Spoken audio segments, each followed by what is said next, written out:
আমরা যে অজু করি, অজু করতে গিয়ে আমরা পানি যে ব্যবহার করি, অপচয়কারী শয়তানের ভাই। যারা অপচয় করে তারা কবিরা গুনাহ করে। এবার আপনারা আসেন, কবিরা গুনাহ করলে, একবার কবিরা গুনাহ করলে ৭,০০০ বছর জাহান্নামের আগুনে জ্বলতে হবে। অনুরোধ করে বলি, আপনি যে অজু করেন, অজু করতে গিয়ে অনেক পানি অপচয় হয়। কুলি করলেন, দিয়ে পানি ভর্তি আছে। বাবারে, এই পানিটা, সারা পৃথিবীর পানিটা হচ্ছে ৭০ ভাগ পানি আর ৩০ ভাগ মাটি। এত পানি থাকার পরেও এই পানির নাম হচ্ছে জীবন, পানির নাম হচ্ছে মরণ। কিছুদিন আগে আমরা বুড়িসং থেকে শুরু করে বিভিন্ন কয়েকটা ডিস্ট্রিক্টের মধ্যে 11টা জেলার মধ্যে বন্যা হয়েছে। এত পানি, ঘরের মধ্যে পানি, তুলির মধ্যে পানি, এরপরে তো পানি অভাব, পানি খেতে পারে না। ঠিক কিনা বলেন? পানির অভাব, বিশুদ্ধ পানি নাই। বাবারে, আপনি দেখেন রাজস্থান যান, যারা আজমির শরীফ গিয়েছে তারা সামান্য কিছু পানি দিয়ে চলে। বিভিন্ন রাষ্ট্র আছে, আমার এখন মনে আসতেছে না, রাষ্ট্রগুলোর মধ্যে যান, এক একটা ফ্যামিলির জন্য এমনও ফ্যামিলি আছে যে গামছাটারে ভিজাইয়া এটারে মুচ্চা ইয়া করিয়া এরপরে 1 গ্লাস পানি দিয়া মাথার মধ্যে 3 বার পানি দিয়া গোসল করে। কথা বুঝতে পারছেন আপনারা? এবং সাউথ আফ্রিকার মধ্যে এমন একটা রাজ্য আছে যেখানে একটা ড্রামের মধ্যে গোসল করে সামান্য পানি দিয়ে। এই গোসলের পানিটা দিয়ে আবার পায়খানা প্রস্রাব করে, আবার কাপড় চোপড় ধোয়। আর আমরা বাংলাদেশের মানুষ এত পানি ফাই আমরা অপচয় করি।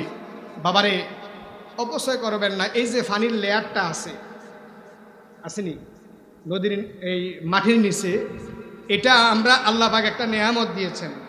এটাকে যদি আমরা অপচয় করতে করতে শেষ করে ফেলি, এক সময় আসবে পানির টান পড়ে যাবে। ঠিক কিনা বলেন? এক হলো অপচয় করলেন, অপচয়কারী শয়তানের ভাই, গুনাহ করলেন, কবিরা গুনাহ হলো, আবারও অপচয় করলেন। ঠিক কিনা বলেন? আপনারা প্রত্যেকটা মসজিদের মধ্যে যদি একটা লোটার ব্যবস্থা করে দেন, লোটার মধ্যে যদি একজন অজু করে, আমি মনে করি রসুলের সুন্নত আদায় হবে, আবার পানিও অপচয় হবে। আমরা পানিটা ছেড়ে দিয়া মাছে করি, পানি কিন্তু ভর্তি আছে। ঠিক কিনা বলেন? আবার ট্যাপটারে বালা মতো আমরা না লাগাই আসা যায়, টবর টবর করে 1 ফোঁটা পরে, সামান্য দূরে না। কিন্তু আপনি নিচের মধ্যে একটা বালতি দিয়ে দেখেন, পানি ফটতে ফটতে ফটতে ফটতে 2টা বালতি ফুরে যাবে সারা রাত্র। কথা কোন ঠিক কিনা? খেজুরের রস খান না, 1 ফোঁটা পরে পরে গড়িগুলা বইরা অনেকটা হয়ে যায়। এই যে 2টা বালতি পানি অপচয় হলো, এটার জবাব আল্লাহর কাছে দিতে হবে না? অনেকে মনে করেন কি, হুজুরে আমরা এই কথা বলছে, হুজুরের বায়ারটা দিয়ে কি বিল দেয়নি, আমরা না বিল দেই, তাহলে খরচ তো করতে কোনো সমস্যা কি? না, পায়ে হাত দিয়ে বলে যায়, এই পানিটা অপচয় করার কারণে আপনার গুনাহ হচ্ছে। আবার আপনার হয়তো এখন আমরা পানি খেয়ে যাচ্ছি, আমাদের সময় এখন টান পড়ে না, এমনও হতে পারে আমাদের নাতিপতির সময় দেয়া এই পানিটার লেয়ারটা চলে যাবে, পানি পাবো না, তখন তারা খুব কষ্ট পাবে। ঠিক কিনা বলেন? এই জন্য আমাদের সচেতন হওয়ার উচিত। আমরা যেখানে যাই, মসজিদে স্পিরিটের পানি, কমিটিদেরকে যারা আছে না কেন অনুরোধ করে বলবো, মসজিদের যে পানিগুলা, ট্যাপগুলা লাগাবেন যেন স্পিরিট আস্তে আস্তে হয়, আস্তে আস্তে পানি পড়ে, এমনভাবে খরচ করবেন।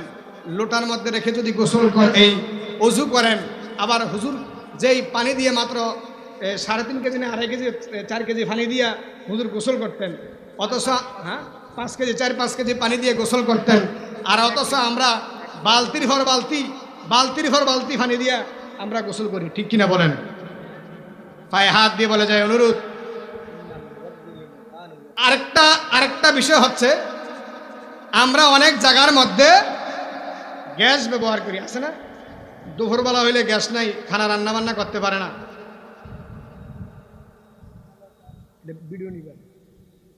গ্যাসটা যদি আমরা অপচয় না করি, অনেক মা বোনেরা আছে একটা মেজ জ্বালানোর ইয়া করে, এটারে কি করে, মেজটার কানিটা জাগিয়ে বসাইলে থাকে, সারাদিন গ্যাস লাগে নেয়নি। এই গ্যাসটা কিন্তু একটা সম্পদ, দেশের সম্পদ। আপনি টাকা দিয়ে কিনছেন রান্না করার জন্য, সারাদিন জ্বালায় রাখার জন্য, ঠিক কিনা বলেন? এই যে অপচয় করলাম, এটা কিন্তু যাইতে আছে যাইতে যাইতে এখন দুপুরবেলা টান ভরে গেছে। যদি এই সারাদিনের গ্যাসটাকে আপনি অবজার্ভ রাখতেন, মানে রিজার্ভ রাখতেন, যতটুকু দরকার এতটুকু ব্যবহার করতেন, আরেকজনে করতে পারত, অথবা গ্যাসটা থাকতো।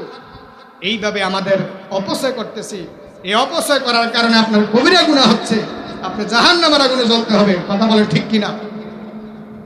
আমি অনুরোধ করে বলবো, যারা পানি অপচয় করতেছেন, আপনাদের এলাকার মধ্যে পুষ্কুনি আছে, পুষ্কুনিগুলাকে আগে ছোট থাকতে দেখতেন গোসল করে কত মজা পাওয়া যেত। এখন বিভিন্ন বাড়ি হয়ে গেছে। আপনারা দেখেন, যারা সৌদি আরব গিয়েছে, ফানি যে কত দাম, তেলের থেকে ফানির দাম বেশি, কিন্তু ফানির অভাব নাই, সাগর আছে লগে, কিন্তু বিশুদ্ধ পানি নাই। আমরা বাংলাদেশের মানুষ ফানি ভাই আর হুঁশ নাই, খালি সিফি আর বার করি আর খাই আর কথা হালাই, ঠিক কিনা বলেন? অনুরোধ করে বলবো, বাবারে এক সময় আসবে যে পানি থাকবে না, হয়তো আমরা দেখবো না, আমাদের নাতিভতিরা দেখতে পারে। এই জন্য অপচয় করবেন না। এতে আপনাদের গুনাহ থেকেও বিরত থাকলেন, আমাদের ফানিটাও মজবুত হয়ে গেল। সুবহানাল্লাহ বলেন। আজকে দেখেন আপনি, আল্লাহ পাক রাব্বুল আলামিন এই মাটি 30 ভাগ রাখলেন, ফানিটা 70 ভাগ রাখলেন। এই 70 ভাগের 1 ভাগের চেয়ে আরেকটু কম হচ্ছে বিশুদ্ধ পানি, আর পুরা পানিটার মধ্যে জীবাণু। কথা বুঝতে পারছেন আপনারা? এই জন্য অনেক মা বোনেরা পানির এই মাহিকের আওয়াজ শুনছেন, আপনাদেরকে আজকের মাহিক দিয়ে আমি মাহফিল থেকে আহ্বান করছি, আপনারা সচেতন হয়ে যান। আপনাদের এলাকার মধ্যে, ঘরের মধ্যে বাসন খোরা, থালা বাসন ধুইতে আমরা অনেক পানি অপচয় করিনি। এটা কিন্তু ইম্পর্টেন্ট কথা। যদি এটা কিন্তু গুনাহ হচ্ছে, কবিরা গুনাহ থেকেও বাঁচলেন, আমাদের পানিটাও সেভ হইল। আল্লাহ যেন আমাদেরকে বুঝার এবং আমল করার তৌফিক দান করে। সকলে বলেন আমিন।